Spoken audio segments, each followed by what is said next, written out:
Hola a todos, nosotros somos estudiantes de la carrera de Química Farmacéutico-Biológica de la Facultad de Estudios Superiores Zaragoza. Este video es realizado para la materia de Síntesis de Fármacos y Materias Primas 1 del grupo 1401. En esta ocasión vamos a hablar sobre la síntesis enantioselectiva.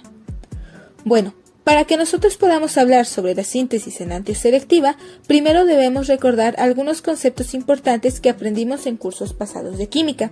El más importante de estos es el concepto de quiralidad. Vamos a pensar en un momento que levantamos una taza con la mano derecha. La taza por sí misma, mientras está en la mesa, es aquiral, pero se vuelve quiral tan pronto como nosotros la levantamos por la agarradera, ya que ahora un lado de la taza está frente a nosotros, de tal manera que podemos beber de ella, pero el otro lado va a estar viendo en sentido opuesto. Los dos lados son distintos y uno va a ser más accesible a nosotros. Ahora, como un segundo ejemplo, pensemos en nuestras manos. Ambas parecen ser idénticas, pero cuando nosotros intentamos superponerlas, nos damos cuenta de que no son exactamente iguales. Una va a ser la imagen especular de la otra, su imagen, por así decirlo, en el espejo. Esta propiedad se conoce como quiralidad. Es la propiedad de una molécula de no ser superponible con su imagen especular. Esta es una propiedad importante, ya que muchas de las moléculas que tienen actividad biológica son quirales, como los aminoácidos, las proteínas, algunos medicamentos, fungicidas, entre otros. Por poner un ejemplo más real, pensemos en la molécula que da el olor a naranja. La molécula responsable de esto es el R-limoleno. Lo curioso es que su imagen especular, que es el S-limoleno, en lugar de dar olor a naranja, da olor a limón. La rotación R o S se emplea para distinguirlas, y estos son dos compuestos que son isómeros y se llaman enantiómeros. De este modo, entonces, podemos distinguir que existen particularidades en las sustancias que permiten caracterizar a las reacciones que ejecutan. Con ello, se puede mencionar que en especial estas moléculas van a efectuar un tipo de síntesis de estereoisómeros, la cual es una reacción química en la que uno o más elementos nuevos que poseen quiralidad se forman en una molécula de sustrato y generan estereoisómeros, ya sea diastereoisómeros o, el que es el caso de este video, enantiómeros.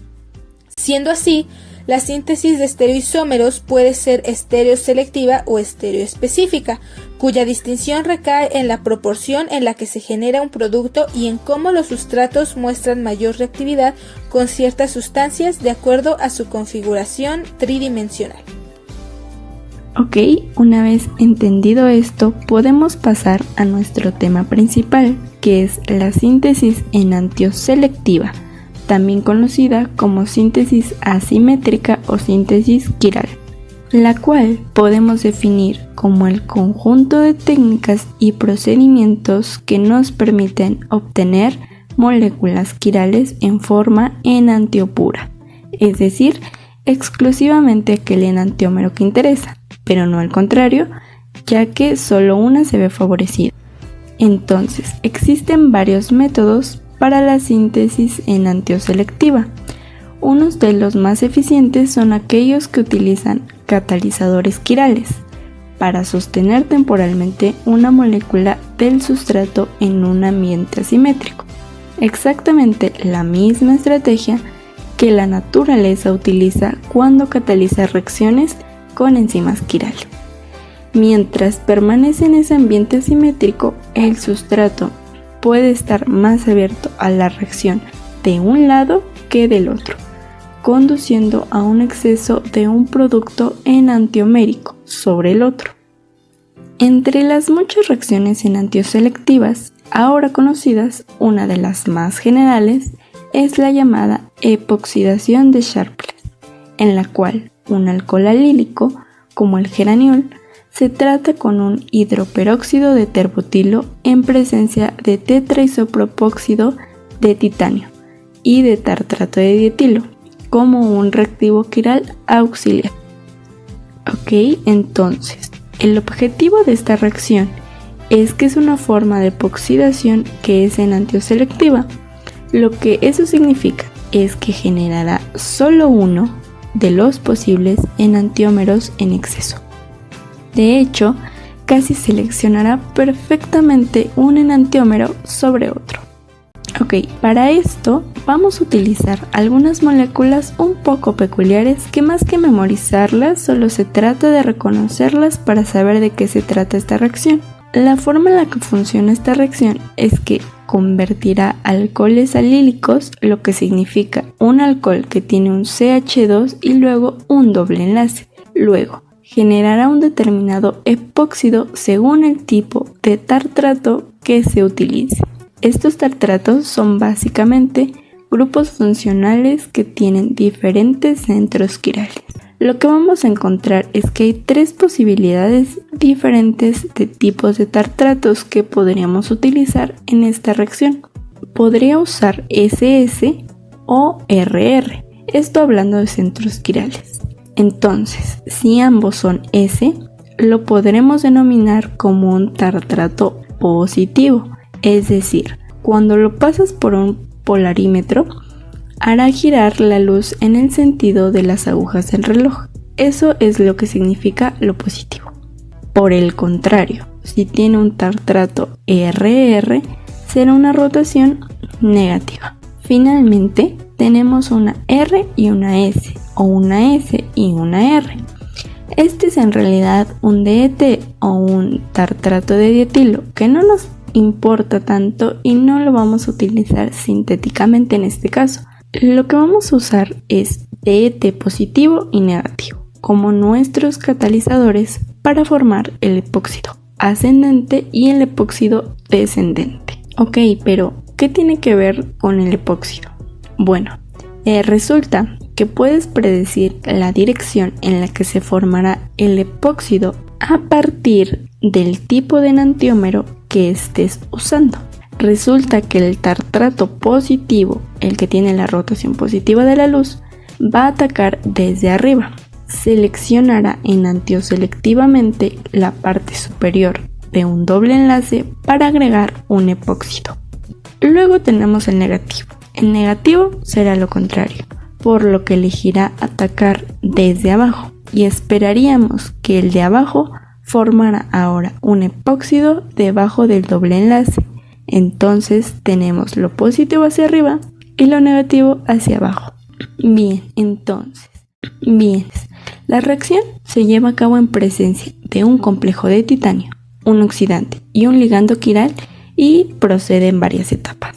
En la primera, el complejo de titanio se coordina con el alqueno para formar un complejo catalítico. En la segunda etapa, el oxidante es activado por el complejo catalítico y se produce una especie de oxígeno activo. En la tercera etapa, el oxígeno activo ataca al alqueno en su posición menos sustituida, generando un epóxido asimétrico. La posición de ataque del oxígeno activo está determinada por la estereoquímica del ligando quiral, como ya lo hemos visto. Posteriormente, el geraniol se convierte en su epóxido 2R3S con selectividad del 98%, mientras que el uso del tartrato SS da el enantiómero del epóxido 2S3R. Aquí decimos que el producto principal en cada caso se forma con un exceso enantiomérico de 96%, lo cual significa que 4% del producto es racémico y se forma un extra de 96% de un solo enantiómero. Cuando se investigan fármacos, ya sean nuevos o modificados, provenientes de moléculas existentes, es indispensable recabar toda la información posible sobre los procesos biológicos asociados a la patología con la cual se va a trabajar o es de interés. Con ello es posible identificar un blanco molecular, sobre el cual va a poder atacar una sustancia para contrarrestar el efecto negativo. Esta estrategia de diseño de fármacos es muy empleada en el campo de las ciencias biológicas, generando una analogía de una llave con su cerradura. Lleva por nombre diseño de fármacos basado en la estructura del receptor. Y para llevar a cabo esta estrategia, que ha sido sumamente útil para generar fármacos contra la influenza o el SIDA, es indispensable determinar tanto la estructura tridimensional del blanco como la del fármaco, pues esta información permite conocer a detalle el sitio de unión y la interacción entre ambos. Es aquí donde recae el trabajo de la síntesis de los estereoisómeros con actividad biológica. Siendo así, la síntesis enantioselectiva es un proceso clave en la química moderna. Y como se ha logrado identificar, es importante en el campo de los productos farmacéuticos, ya que toma en cuenta su disposición tridimensional para producir moléculas que pueden poseer una actividad biológica en particular. Aunque es menester ser consciente que ningún proceso es perfecto, cada uno tiene sus limitaciones. Para este caso en particular, el obtener uno solo de los enantiómeros resulta algo complejo, pues aunque el producto de interés se genera en mayor proporción, aún se encuentran las porciones de otros subproductos.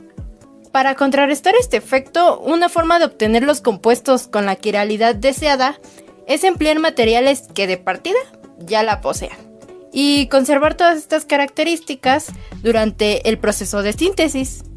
Otra estrategia ha sido desarrollar reactivos quirales para diferentes tipos de reacciones, siendo estos los que tienen la capacidad de introducir la quiralidad deseada en el producto. Con ello se puede decir que para obtener enantiómeros puros es necesario emplear medios quirales, porque solo así es posible que estos puedan manifestar diferencia y puedan ser separados, ya que de no ser así, estos serían indistinguibles. Otro reto de esta síntesis es que los enantiómeros poseen entalpías y entropías idénticas y por lo tanto pueden producirse en cantidades iguales mediante un proceso no dirigido, lo que lleva a una mezcla racémica. La síntesis enantioselectiva se puede lograr utilizando una característica quiral que favorece la formación de un enantiómero sobre otro a través de interacciones en el estado de transición. Esta polarización se conoce como inducción asimétrica y puede involucrar características quirales en el sustrato, en el reactivo, el catalizador o en el entorno, y funciona haciendo que la energía de activación requerida para formar un enantiómero sea más baja que la del enantiómero opuesto.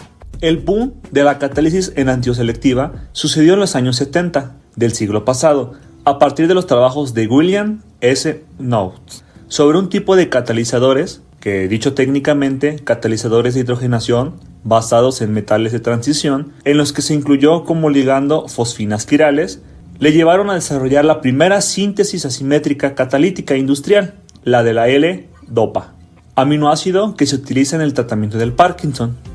Y dada esta dificultad que supone separar dos enantiómeros, hasta hace unos años los medicamentos quirales se administraban habitualmente como mezclas racémicas, aunque la actividad terapéutica residiese en uno solo de los enantiómeros.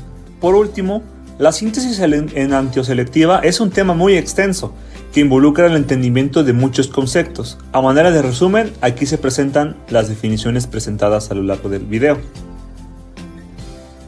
El equipo 12 les agradece su atención y muchas gracias.